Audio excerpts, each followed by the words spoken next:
तर विद्यार्थी मित्रांनो, आपण मागच्या लेक्चरला काही टॉपिक बघितला, एनर्जी ऑफ इलेक्ट्रोमॅग्नेटिक रेडिएशन बघितलं आणि त्याच्यानंतर पुढचा टॉपिक आपण स्टार्ट केला होता. And this topic is absorption of radiation by matter. एखादं मॅटर असेल तर तो मॅटर इलेक्ट्रोमॅग्नेटिक रेडिएशन सोबत एक्सपोज झाल्यानंतर तो ऍब्सॉर्प्शन दाखवतो आणि ऍब्सॉर्प्शन दाखवल्यानंतर तो मॅटर जो असेल तर तो काही लाईट जो असेल तो ट्रान्समिट करत असतो. And this transmitted radiation are particular in wavelength, आणि ही जी काय ट्रान्समिटेड वेवलेंथ असेल ही पर्टिक्युलर वेवलेंथची असते आणि त्या वेवलेंथला, ट्रान्समिटेड वेवलेंथला कलर असतो आणि हा जो काय ट्रान्समिटेड कलर असेल हा आपल्या डोळ्यांपर्यंत रीच होतो आणि आपल्याला त्या ऑब्जेक्टला कलर दिसत असतो.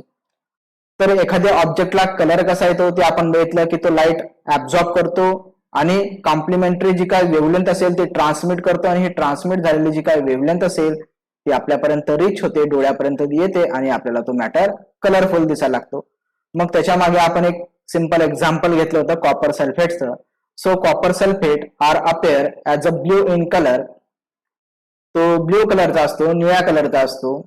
मग आपण बघितलं की जो काय कॉपर सल्फेट आहे तर तो कॉपर सल्फेट जवळपास 580 ते 595 NM ची जी काय विजिबल रिजन मधली जी काय रेडिएशन असेल तर त्याला तो ऍब्झॉर्ब करत असतो.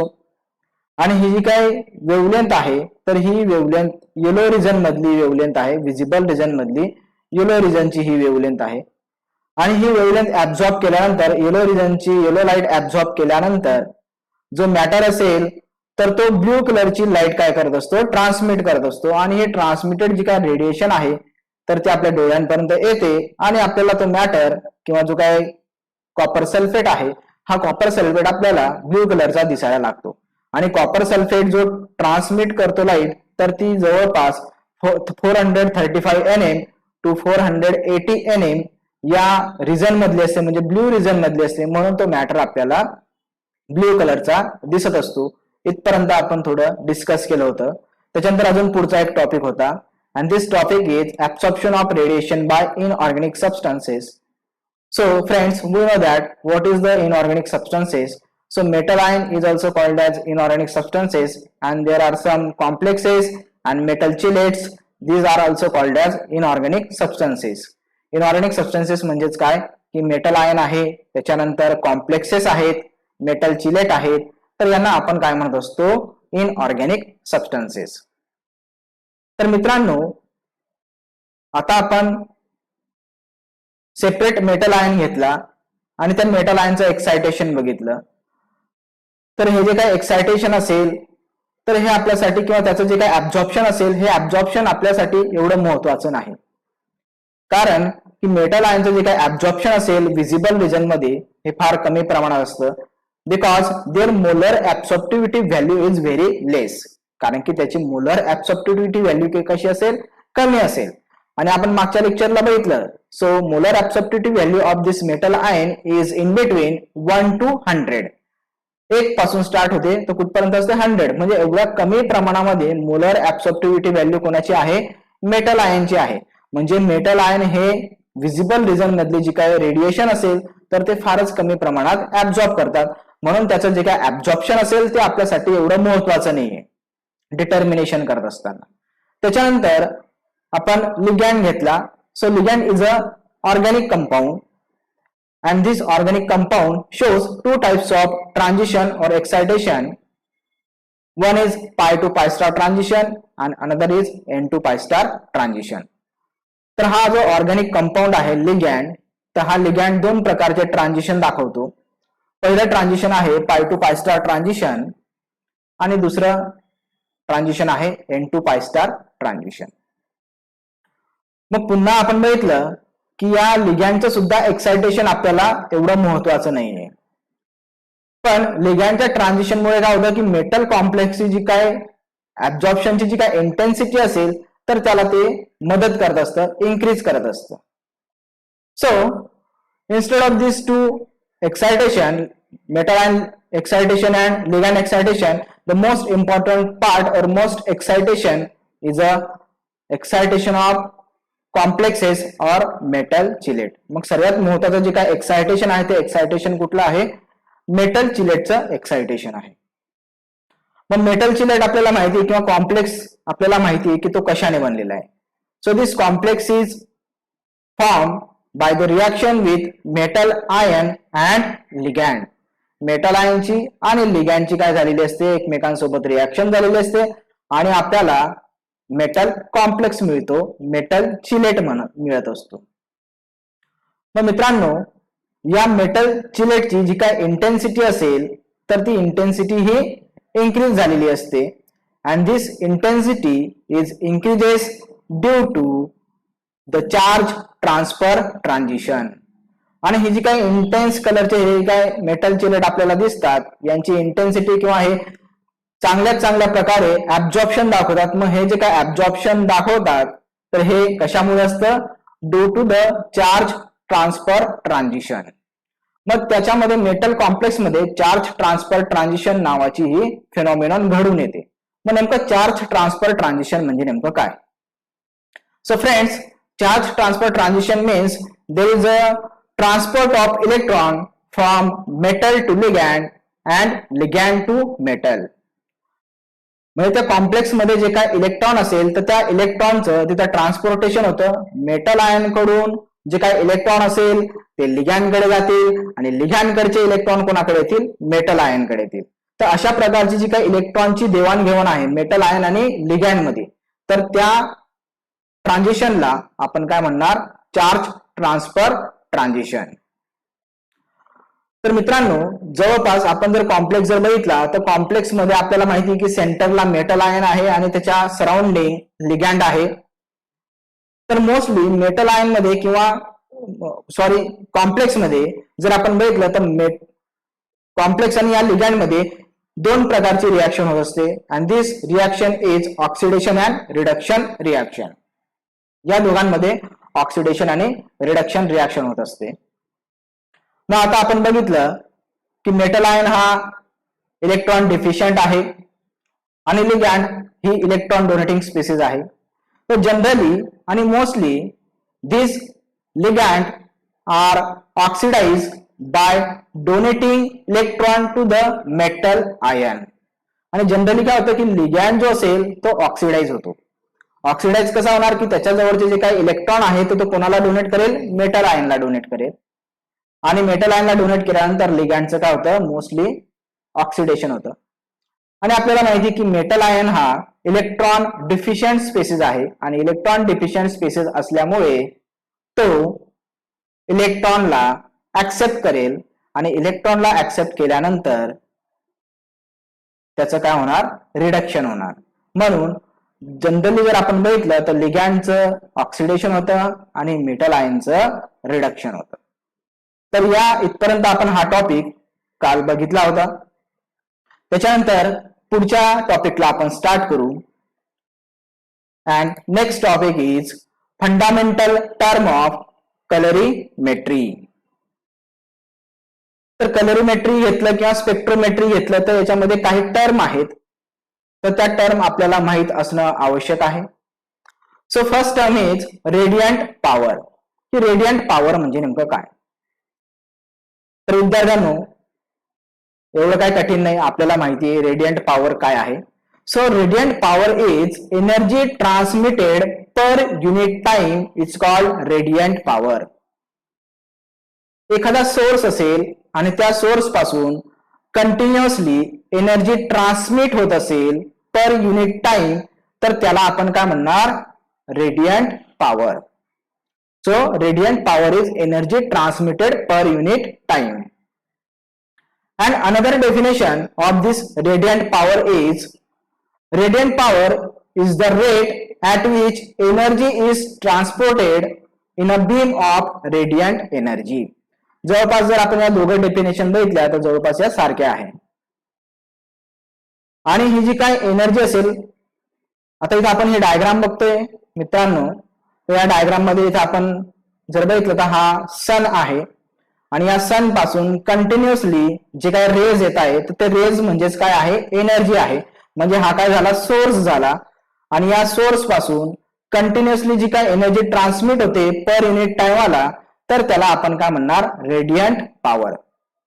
इथपर्यंत रेडियंट पॉवर काय असेल हे आपल्याला समजलेलं असेल. So how can we determine this radiant power? ही जी काय रेडियंट पॉवर असेल ही कशी डिटरमाइन करतो? आपल्याला कसं कळतं की एखादा सोर्स आहे तर तो किती क्वांटिटी मध्ये एनर्जी प्रोड्यूस करतोय, हे कसं करणार? So this quantity is determined by photocell और थर्मोकपल डिटेक्टर. मग ही जी काही क्वांटिटी असेल की एखादा रेडियंट सोर्स असेल तर त्या रेडियंट किंवा जो सोर्स असेल त्या सोर्सची रेडियंट पॉवर किती आहे, तो किती प्रमाणात एनर्जी रिलीज करत आहे, हे जर आपल्याला मोजायचं असेल तर आपल्याकडे डिटेक्टर असतात आणि हे डिटेक्टर त्या सोर्सची एनर्जीची क्वांटिटी मेजर करतात. आणि हे जे काही डिटेक्टर आहे तर ते जनरली कुठले आहे, फोटोसेल किंवा थर्मोकपल. फोटोसेल आणि थर्मोकपल हे डिटेक्टर यूज करून आपण रेडियंट पॉवरला मेजर करत असतो, डिटरमाइन करत असतो. So friends, this radiant power is denoted bye symbol capital P. तर रेडियंट पॉवर आपण कशाने डिनोट करतो, कॅपिटल P ने. इथपर्यंत कळलं असेल. So this radiant power of incident beam is denoted bye capital P and small 0 and the transmitted beam is denoted by capital P. आता हा जनरल सिम्बॉल झाला की रेडियंट पॉवरचा सिम्बॉल हा कॅपिटल P आहे.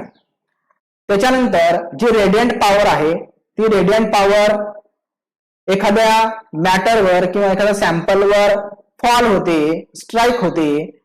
तर जी स्ट्राईक होणारी जी काही रेडियंट पॉवर असेल, ही रेडियंट पॉवर सोर्स पासून आली आणि या सॅम्पलवर बंबार्ड झाली, तर बंबार्ड झालेली जी काय स्ट्राईक होणारी जी काही रेडियंट पॉवर असेल तर तिचा सिम्बॉल काय असेल, कॅपिटल P आणि स्मॉल O किंवा 0 म्हणा.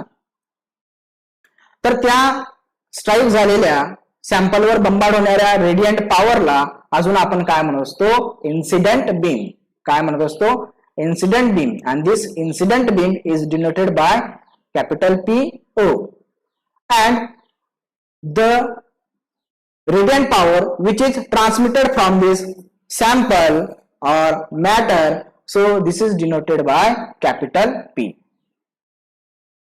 तर हा अगदी सोपा टॉपिक होता. आपल्याला पुढे वेगवेगळ्या टर्म बघायच्या आहेत, तर त्या टर्म बघण्यासाठी, त्या शिकण्यासाठी आपल्याला या काही गोष्टी ज्या सिंपल गोष्टी आहेत तर त्या आपल्याला शिकून घ्यायच्या. आणि त्याच्यामधली पहिली गोष्ट होती ती रेडियंट पॉवर म्हणजे नेमकं काय असतं ते. So friends, next topic is transmittance. So transmittance is fraction of incident radiation transmitted by a sample. आता आपण डिस्कस केलं. बघा इथे ही फिगर बघतोय आपण. या फिगर मध्ये ही कवेट आहे, सेल आहे, त्याला आपण सॅम्पल कंटेनर पण म्हणत असतो. आणि ही जी काय सॅम्पल कंटेनर आहे तर त्या सॅम्पल कंटेनरला इथं सुरुवातीला काय स्ट्राईक होतंय, काय फॉल होतंय, त्याच्यावर ही सोर्स पासून येणारी लाईट आहे. ही सोर्स पासून डायरेक्टली येणारी जी लाईट आहे तर त्याला आपण काय म्हटलं, इन्सिडेंट लाईट. बरोबर. आणि ही लाईट या सॅम्पलवर इन्सिडेंट झाल्यानंतर काही लाईट ही ऍब्झॉर्ब होईल आणि काही लाईट ऍब्झॉर्ब झाल्यानंतर काही प्रमाणात लाईट ही ट्रान्समिट होईल. So this light is a transmitted light. So this transmitted light is denoted by capital P and this incident light is denoted by capital P small o. Okay, I think you are understand very well. So friends, what is the transmittance? Transmittance is fraction of light transmitted by a sample. हे sample आहे, त्या sample मधून काही fraction मध्ये जी light काय झाली, transmit झाली. तर त्या जी इन्सिडेंट लाईट आहे ती ट्रान्समिट झाली फ्रॅक्शन मध्ये, तर त्याला आपण काय म्हटलं, transmittance. The fraction of incident radiation transmitted by a sample is known as transmittance. तर ट्रान्समिटन्सची डेफिनेशन अगदी सोपी आहे. तर ट्रान्समिटन्स काय आहे की इन्सिडेंट बीम आहे, ते इन्सिडेंट बीम स्ट्राईक झाले, फॉल झाला, त्याच्यानंतर काही फ्रॅक्शन ऑफ लाईट ट्रान्समिट झाली, तर त्याला आपण काय म्हणणार, transmittance. And this transmittance is denoted by capital T. इथं आपण सिम्बॉल बघतोय हा कॅपिटल T. ट्रान्समिटन्स म्हणजे काय, त्याचा सिम्बॉल काय, capital T. So friends, another definition of transmittance is it is the ratio of radiant power transmitted by a sample to the radiant power incident upon the sample. मग दुसरी definition आपण बघितली की नेमकं ट्रान्समिटन्स काय, तर ट्रान्समिटन्स काय, रेशो आहे. कशाचा ratio, it is a ratio of radiant power transmitted by a sample to the radiant power incident upon the sample. तर रेशो आहे, कशाचा रेशो आहे, की जी काय सॅम्पलने लाईट ट्रान्समिट केलेली आहे त्याचा आणि त्याच्यानंतर जी लाईट इन्सिडेंट झाली त्याचा, या दोघांचा रेशो म्हणजेच त्याला आपण काय म्हटलेलं आहे, ट्रान्समिटन्स. बघा इथं आता आपण हा फॉर्म्युला बघू. So this is a formula of transmittance. So transmittance is equal to capital P divided by capital PO. Okay, so this is the equation of transmittance. So what is transmittance? आता आपल्याला माहिती आहे की capital P म्हणजे काय आहे, transmitted light आहे आणि PO काय आहे, इन्सिडेंट लाईट आहे. म्हणजे ट्रान्समिटन्स काय आहे, रेशो आहे. कोणाकोणाचा रेशो आहे, ट्रान्समिटेड लाईटचा आणि इन्सिडेंट लाईटचा रेशो आहे. म्हणजे हे जे काही इक्वेशन आहे तर हे इक्वेशन म्हणजेच काय, दुसरी डेफिनेशन.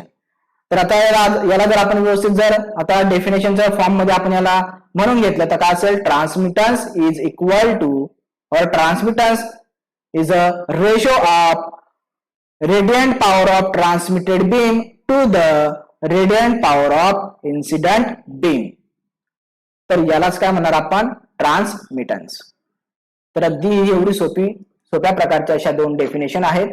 काही वेळेस परीक्षेला विचारलं जातं, एका मार्काला क्वेश्चन विचारायला असतो की ट्रान्समिटन्स म्हणजे काय असतं किंवा रेडियंट पॉवर म्हणजे काय असतं, डेफिनेशन विचारलेले असते. तर विद्यार्थी मित्रांनो, अगदी सोप्या डेफिनेशन आहेत, अगदी सहज लक्षात राहून जातात मनात. So first definition is it is a fraction of incident radiation transmitted by a sample and another definition is it is the ratio of radiant power transmitted by a sample to the radiant power incident upon the sample. So friends, this is the equation of transmittance, and by taking log on both sides, so this equation will be converted into such type of equation, and this equation is minus log of transmittance is equal to minus log of transmitted radiant power of transmitted beam divided by radiant power of incident beam. हे या equation मध्ये त्याचं conversion झालं. आणि generally जे काही मित्रांनो ट्रान्समिटन्स असेल, हे ट्रान्समिटन्स मेजर करत असताना आपण जनरली त्याला पर्सेंट मध्ये रेकॉर्ड करत असतो, डिटरमाइन करत असतो. So by this how can we convert this transmittance into percentage. जे काय आपल्याकडे ट्रान्समिटन्स आहे, या ट्रान्समिटन्सला आपल्याला काय करायचं, आता पर्सेंट मध्ये कन्वर्जन करायचंय. सर सिंपल आहे की आपल्याकडे हा जो काय फॉर्म्युला आहे हा ट्रान्समिटन्सचा फॉर्म्युला आहे. तर या ट्रान्समिटन्सच्या फॉर्म्युलाला जर आपण 100 ने मल्टिप्लाय केलं तर त्या ट्रान्समिटन्सचं कन्वर्जन कशामध्ये होऊन जाणार, पर्सेंट ट्रान्समिटन्स मध्ये होऊन जाणार. So we can multiply this equation by 100 and we get this equation percent transmittance is equal to P divided by PO multiply by 100. म्हणजे या P अपॉन PO ला आपण 100 ने मल्टिप्लाय केलं तर या ट्रान्समिटन्सचं कन्वर्जन कशामध्ये झालं, पर्सेंट ट्रान्समिटन्स मध्ये झालं.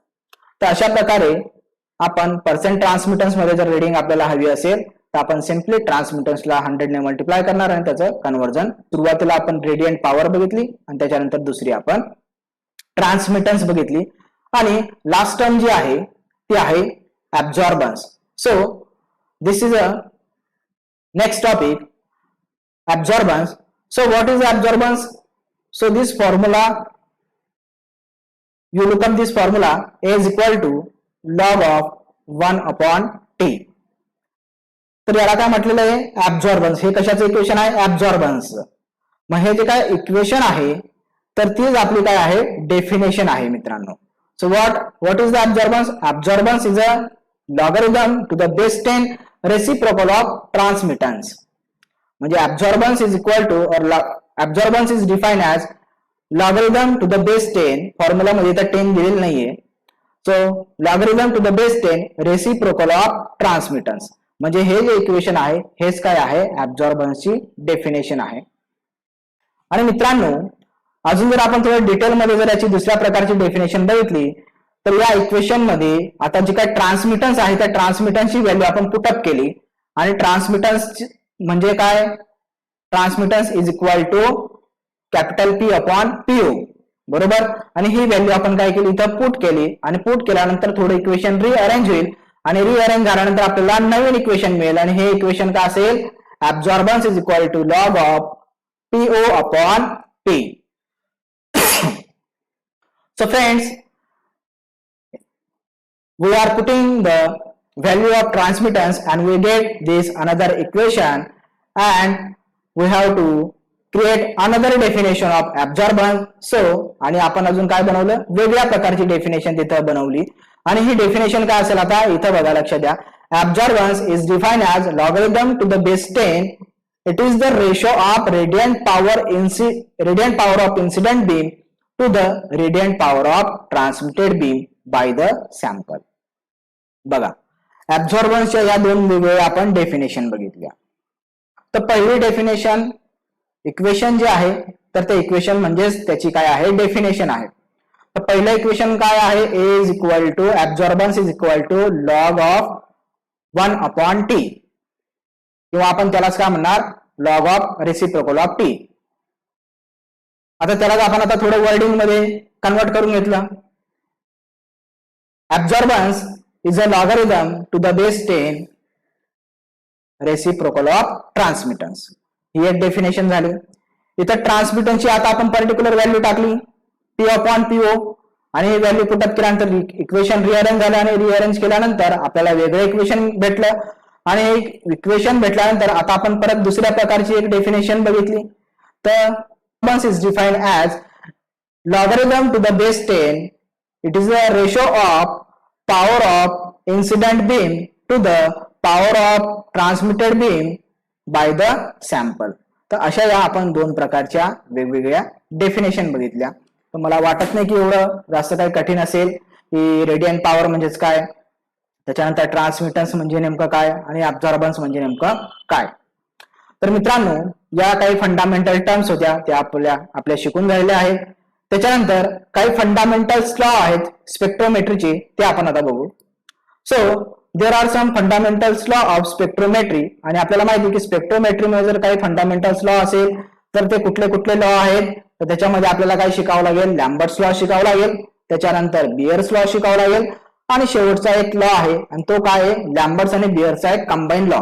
तसे आपल्याला हे 3 लॉ आपल्याला वेगवेगळे सेपरेटली स्टडी करायचे. तर त्याच्यामधला आपण आता सुरुवातीला पहिला लॉ बघू, लॅम्बर्ट्स लॉ.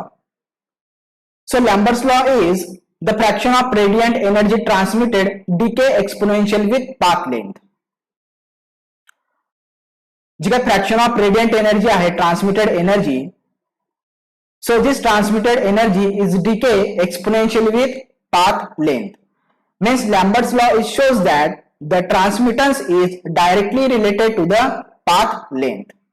म्हणजे या लॉ ने आपल्याला काय कळतंय की जे काय ट्रान्समिटन्स असेल, जी ट्रान्समिट होणारी जी काय लाईट असेल तर ही लाईट कशावर डिपेंड असेल मित्रांनो, पाथ लेंथ वर डिपेंड असेल. So what is a path length. So इथं बघा ही फिगर बघा, इथं इन्सिडेंट लाईट आहे आणि हे ट्रान्समिटेड लाईट आहे. तर ही जी काय ट्रान्समिटेड लाईट आहे तर लॅम्बर्ट्स लॉ काय म्हणतोय की जी काही ट्रान्समिटेड लाईट असेल, so this fraction of transmitted light is depend on which entity which is depend on path length. म्हणजे ट्रान्समिटेड लाईट जी असेल ती कशावर डिपेंड आहे, पाथ लेंथ वर डिपेंड आहे. मग पाथ लेंथ म्हणजे काय की आपण जे काय सॅम्पल प्लेस करतो, सॅम्पल प्लेस केल्यानंतर त्या कवेटची साईज किती आहे तर ती कवेटची साईज म्हणजे ती पाथ लेंथ असते. म्हणजे तेवढ्या पाथ लेंथ मध्ये त्या लाईटचं इंटरॅक्शन होतं सॅम्पल मधल्या कंपोनंट सोबत, म्हणून आपण त्या कवेटच्या साईजला काय म्हटलं, पाथ लेंथ. तर इथं बघा आपण म्हटलेलं ही जी काय साईज असेल या कवेटची तर त्याला आपण काय म्हटलेलं आहे, पाथ लेंथ. तर मित्रांनो जी काय ट्रान्समिटेड बीम असेल किंवा ट्रान्समिटेड लाईट असेल ही कशावर डिपेंड आहे, पाथ लेंथ वर डिपेंड आहे. म्हणजे ही पाथ लेंथ जर कमी असेल तर ट्रान्समिटन्स कसं असेल, जास्त असेल. जशी जशी पाथ लेंथ काय होत जाणार, इन्क्रीज होत जाणार, तसं तसं ट्रान्समिटन्स काय होत जाणार, कमी होत जाणार. म्हणजे हे दोघं एकमेकांसोबत काय आहे, रिलेटेड आहे. या दोघांचं एकमेकांसोबत रिलेशन आहे आणि हे रिलेशन कोणी एक्सप्रेस केलं, लॅम्बर्ट्सने एक्सप्रेस केलं. This is a picture of Lambert scientist who discover this law. इथं आपण जे काही डायग्राम बघतोय, सॉरी जो पिक्चर बघतोय तो सायंटिस्टचा आहे, लॅम्बर्ट्स या सायंटिस्टचा, त्याने हा लॉ फाइंड आउट केला. So this is the equation of this Lambert's law. So transmittance is equal to, आता आपल्याला माहिती आहे ट्रान्समिटन्स म्हणजेच त्याला अजून आपण काय म्हणतो, पी अपॉन पीओ, बरोबर. So transmittance is equal to 10⁻⁻ k dash B. तर हे काय झालं, इक्वेशन झालं कशाचं, लॅम्बर्ट्स लॉचं. याच्यावरून कळतंय की this transmittance of light is decay exponential with path length. मग याच्यामध्ये आपण बघितलं हा के डॅश जो आहे तो कॉन्स्टंट आहे. त्याच्यानंतर बी जो आहे तर बी ला आपण म्हटलेलं आहे पाथ लेंथ, आणि आपल्याला माहिती आहे कॅपिटल टी म्हणजे काय, ट्रान्समिटन्स. तर ट्रान्समिटन्स, त्याच्यानंतर हा 10 हा कॉन्स्टंट आहे, के डॅश सुद्धा कॉन्स्टंट आहे. म्हणजे ट्रान्समिटन्स हे डायरेक्टली कशावर डिपेंड आहे, या बी वर डिपेंड आहे, आणि बी म्हणजेच काय, path length. So this transmittance is depend on path length, and such equation or this law is given by Lambert's, and therefore this law is known as a Lambert's law. So friends, हा झाला आपला Lambert's law. And by taking the log on both sides, this equation will be converted into this equation, log t is equal to log p upon po is equal to minus k dash b. आणि हे direct त्याचं शेवटचं equation. So minus log T is equal to K dash B. तर या इथं आपल्याला कळलेलं आहे की ट्रान्समिटन्स जे असेल हे ट्रान्समिटन्स कोणाशी रिलेटेड आहे, पाथ लेंथशी रिलेटेड आहे. आणि ही आहे पाथ लेंथ आणि हे आहे ट्रान्समिटन्स. ट्रान्समिटेड लाईट ही कोणावर डिपेंड आहे, it is depend on path length of cuvette or cell container. इथपर्यंत हा लॉ कळला असेल आपल्याला. पुढचा लॉ आहे मित्रांनो बियर्स लॉ. तर जो काय लॅम्बर्ट्स लॉ होता, तर हा लॅम्बर्ट्स लॉ काय म्हणतो की जी काय ट्रान्समिटेड होणारी जी काय लाईट असेल तर ही कशावर डिपेंड आहे, which is depend on path length.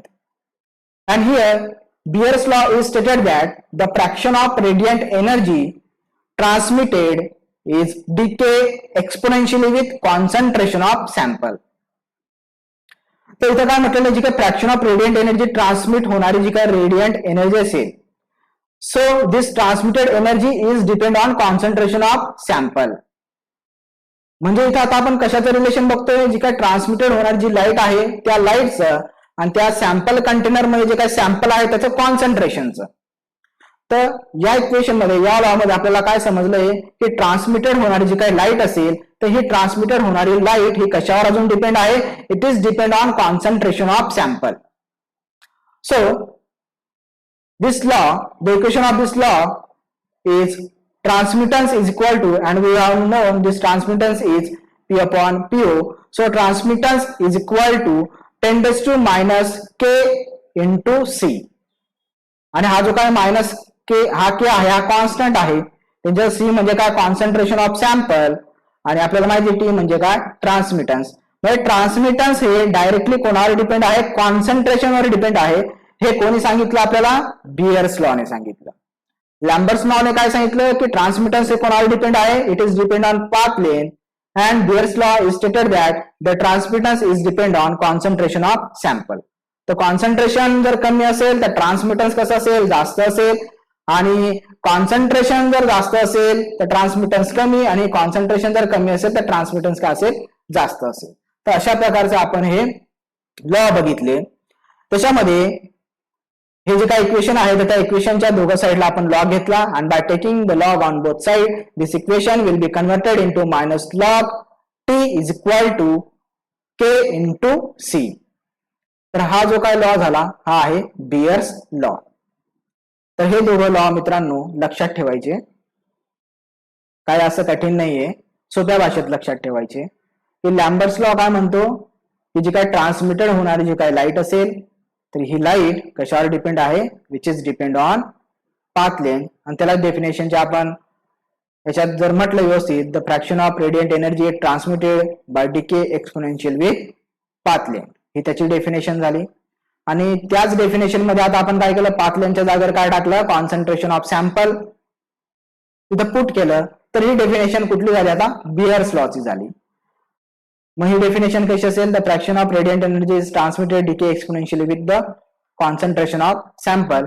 तर दोघांमध्ये एक डिफरन्स आहे की लॅम्बर्ट्स मध्ये पाथ लेंथवर ट्रान्समिटेड लाईट डिपेंड आहे, तर बियर्स लॉ मध्ये जी ट्रान्समिटेड लाईट असेल ती कशावर डिपेंड आहे, which is depend on concentration of sample.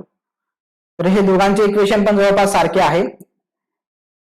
तर लॅम्बर्टचं जे काही लॉ असेल तर त्या लॅम्बर्ट्स लॉ आहे minus log of T is equal to K dash B, आणि बियर्स लॉ जो आहे तो काय असेल, minus log of transmittance is equal to K into C. तर असे आपण हे दोन लॉ बघितले. त्याच्यानंतर या दोघं लॉला आता आपण एकत्र करू, आणि दोघं लॉला एकत्र केलं तर त्या लॉला आपण म्हणणार combine Beer's Lambert's law. So next topic is Beers-Lambert's combined law. So friends, we can combine this both law, Beers law and Lambert's law ला आपण आता काय केलं, कंबाईन केलं. कंबाईन केलं तर आता इक्वेशन काय असेल, आता मायनस लॉ ऑफ टी ही टर्म दोघांमध्ये काय आहे, कॉमन आहे, म्हणून आपण ही कॉमन टर्म लिहून घेतली. आणि त्याच्यानंतर काय असेल, के डॅश आहे वेगळा, त्याच्यानंतर के आहे, त्याच्यानंतर बी आहे आणि सी आहे. म्हणजे या वेगवेगळ्या टर्म आता आपण इथं लिहून घेतल्या, के डॅश के बी आणि सी. त्याच्यानंतर के डॅश के आपल्याला माहिती, हा के डॅश आणि के हे काय आहेत, कॉन्स्टंट आहे. तर या कॉन्स्टंटला आता आपण पर्टिक्युलर कुठला कॉन्स्टंट कन्सिडर करून घेतला, त्याला आपण काय म्हणून घेतलं, ए म्हणून घेतला. हा ए सुद्धा काय आहे, कॉन्स्टंट आहे. या दोघं कॉन्स्टंटचा आता सिम्बॉल आपण एकच बनवला, आणि तो सिम्बॉल कुठला बनवला, स्मॉल ए, आणि तो सुद्धा काय आहे, कॉन्स्टंट.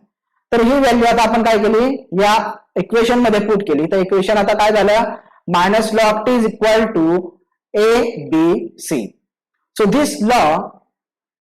आणि मित्रांनो अजून एक गोष्ट लक्षात ठेवा, मायनस लॉग टी म्हणजे नेमकं काय, आपण मागच्या स्लाइडला बघितलं. तर मायनस लॉग टी म्हणजे नेमकं काय बघा.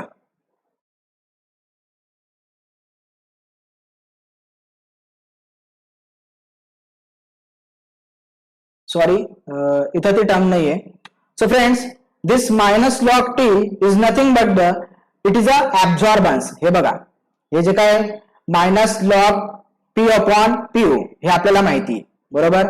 तर हा minus log P upon PO त्याला आपण काय म्हणतो, मायनस लॉग टी.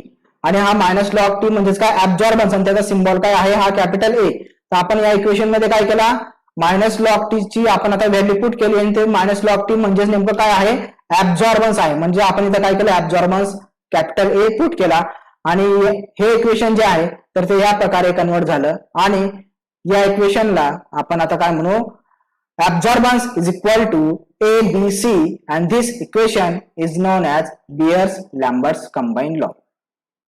बघा, आपण दोघं लॉ काय केले, कंबाईन केले. मायनस लॉग टी ही टर्म कॉमन होती म्हणून दोघांची एक आपण सेपरेट इथं मायनस लॉग टी लिहून घेतला.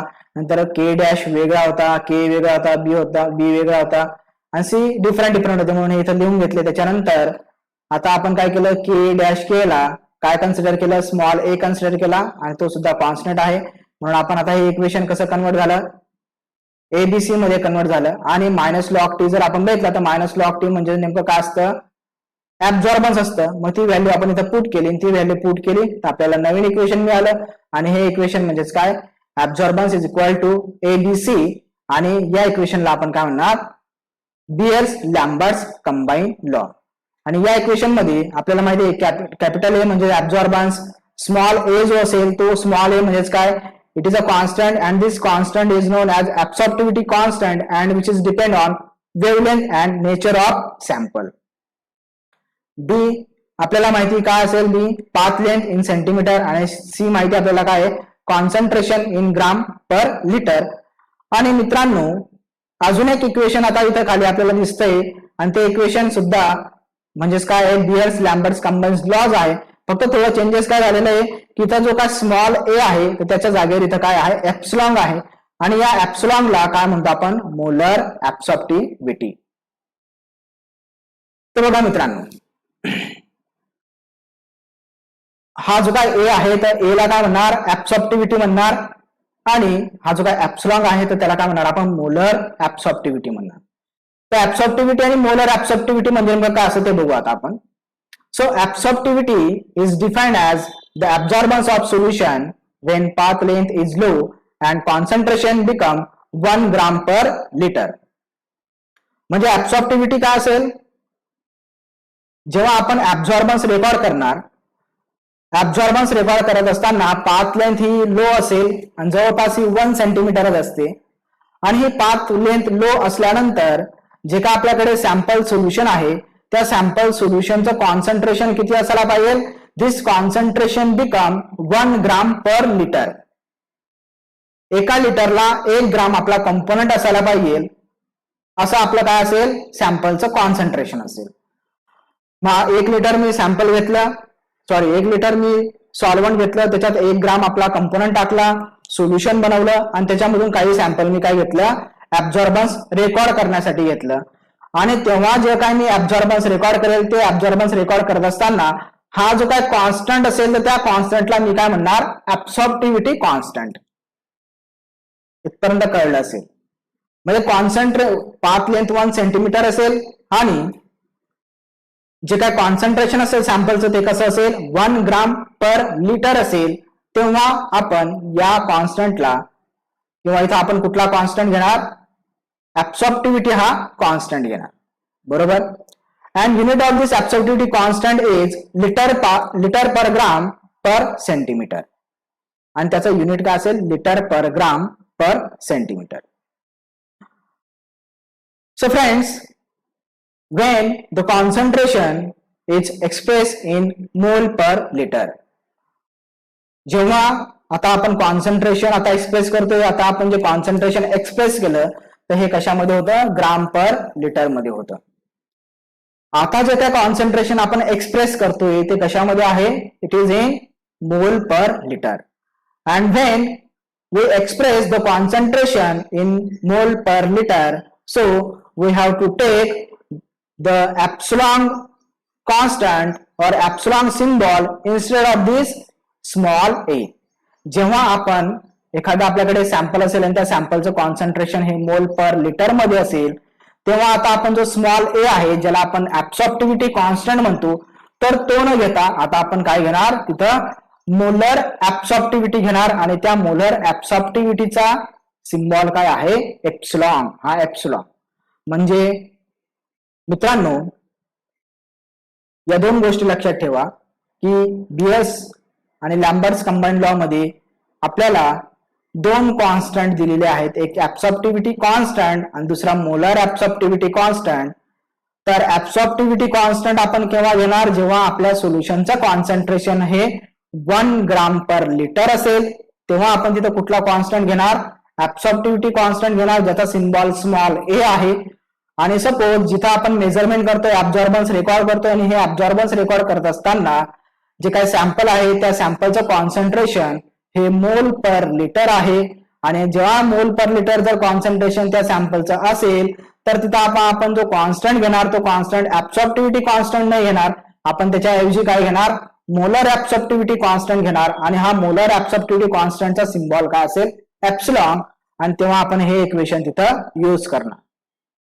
So, unit of this molar absorptivity constant is mole per liter per centimeter and the path length is near about 1 centimeter when we take the constant molar absorptivity. तर मित्रांनो इथपर्यंत तुम्हाला व्यवस्थित कळलं असेल की आपण फंडामेंटल टर्म बघितल्या नंतर फंडामेंटल लॉज बघितले.